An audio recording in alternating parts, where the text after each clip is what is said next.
जय श्री कृष्णा भक्तों।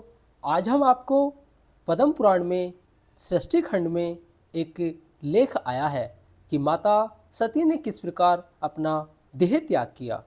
प्राचीन काल की बात है। माता सती शंकर भगवान से कहती हैं कि मेरे पिता यज्ञ कर रहे हैं, क्या मैं उस यज्ञ में सम्मिलित हो सकती हूँ। तो महादेव जी कहते हैं कि हे सती, आप एक बात बताइए कि क्या आपके पिता ने हमें बुलावा दिया है। बिना बुलाए किसी के घर भी हमें नहीं जाना चाहिए। ये बात हम सभी को पता है कि माता सती ने जिद करके दक्ष के यज्ञ को अटेंड किया था।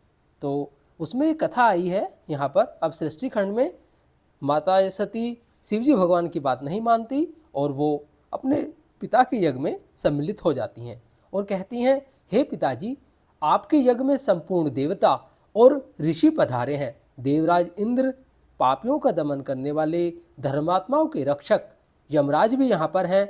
वरुण देव अपनी पत्नी के साथ हैं। राजा कुबेर भी अपनी पत्नी के साथ आए हैं।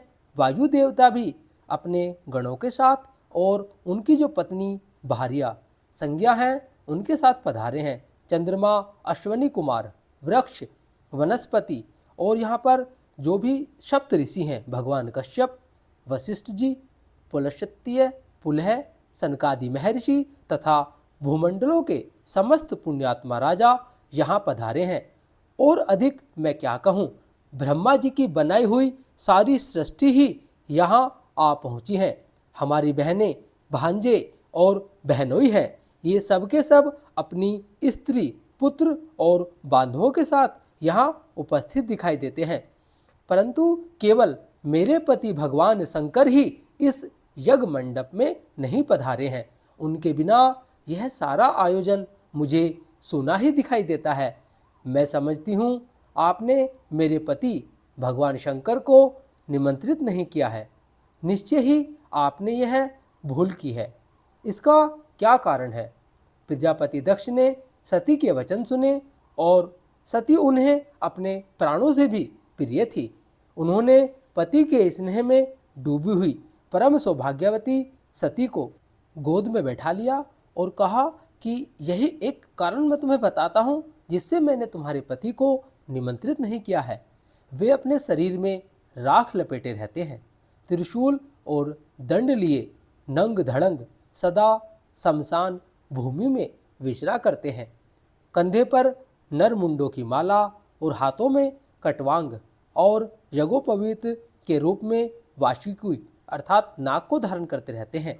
वे सदा इस पृथ्वी पर भ्रमण करते रहते हैं। इनके सिवा और बहुत से घृणित कार्य तुम्हारे पति देवता करते रहते हैं। यह सब मेरे लिए लज्जा की बात है। इन देवताओं के निकट वे अभद्र वेश में कैसे बैठ सकते हैं? जैसा उनका वस्त्र है उसे पहनकर वे यज्ञमंडल में आने के योग्य नहीं है। बेटी, इन्हीं दोषों के कारण लोक लज्जा के भय से मैंने तुम्हारे पति को नहीं बुलाया और त्रिलोकी में सबसे बढ़ चढ़कर मैं आगे उनकी पूजा करूंगा, साथ ही तुम्हारा भी यथावत सत्कार करूंगा। इसके लिए तुम्हें खेद या क्रोध नहीं करना चाहिए। प्रजापति दक्ष के ऐसा कहने पर सती को बड़ा क्रोध हुआ और उन्होंने अपने पिता की निंदा करते हुए कहा, तात भगवान शंकर ही संपूर्ण जगत के स्वामी हैं। वे ही सबसे श्रेष्ठ माने गए हैं और ये सब परम बुद्धिमान देवता जो हैं महादेव जी के ही दिए हुए हैं। भगवान शिव में जितने गुण हैं उनका ब्रह्मा जी भी अपनी जीवा से वर्णन नहीं कर सकते हैं। वे ही दिशाओं के पालक हैं। भगवान रुद्र के ही प्रसाद से ही इंद्र को स्वर्ग का आधिपत्य मिला है। और इतना कहकर सती योगस्थ हो गई और उन्होंने ध्यान लगाया और अपने ही शरीर से प्रकट की हुई अग्नि के द्वारा अपने आप को भस्म कर दिया। उससे समस्त देवता, असुर, नाग, गंधर्व और सभी यह कह रहे थे, यह क्या हो गया? किंतु क्रोध में भरी हुई सती ने गंगा जी के तट पर अपने देह का त्याग किया।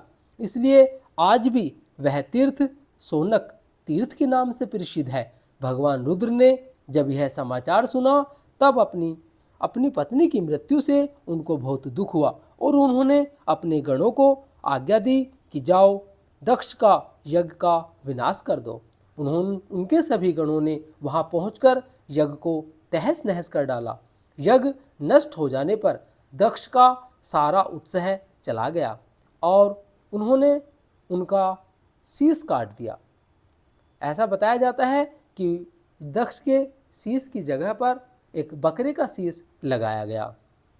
दक्ष प्रजापति ने भगवान शंकर की शरण में जाकर उनकी स्तुति की और आराधना की।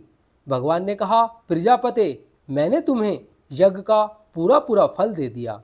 तुम अपनी संपूर्ण कामनाओं की सिद्धि के लिए यज्ञ का उत्तम फल प्राप्त करोगे। दक्ष ने उन्हें प्रणाम किया और सब गणों के देखते देखते भगवान शंकर अपने निवास को चले गए। उस समय भगवान शिव अपनी पत्नी के वियोग से गंगा द्वार में ही रहने लगे। तब वो चिंता करने लगे कि हाय, मेरी प्रिया कहाँ चली गई, और उन्हीं के चिंतन में रहते थे। देवेश्वर अपनी पति सती देवी, जो आपको प्राणों के समान प्रिय थी, देह त्याग के पश्चात इस समय वो अपने अगले जन्म में हिमवान की कन्या के नाम से प्रकट हुई। मेना के गर्भ से हिमालय पिता थे, उन्होंने वहाँ जन्म लिया। नारद जी ने महादेव जी से कहा कि सती अवतार ले चुकी हैं और अब आप उन्हें ग्रहण कीजिएगा।